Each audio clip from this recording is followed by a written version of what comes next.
A day in our lives as Isip Batang Family. Set up ko sana pero wag na lang. Dito nga ay tinawag ko na si ate dahil siyang unang maglalaro para sa ating roller coaster ride.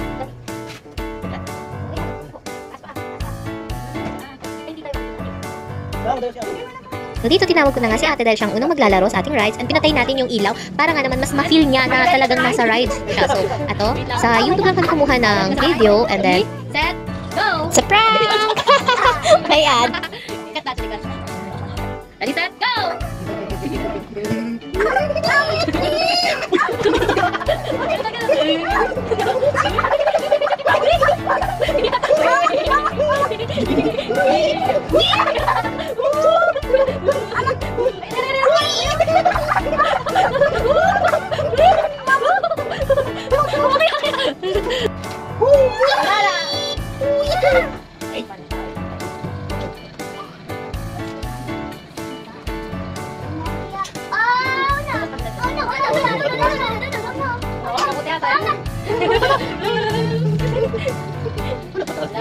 Tapos na?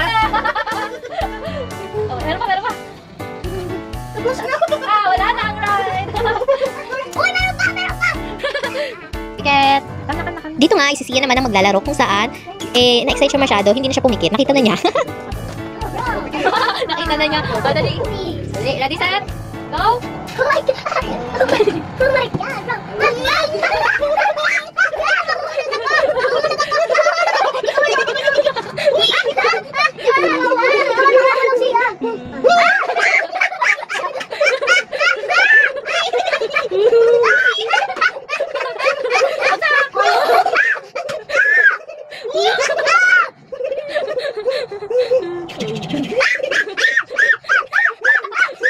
Diyan po nagtatapos ang aming masayang laro ngayong gabi.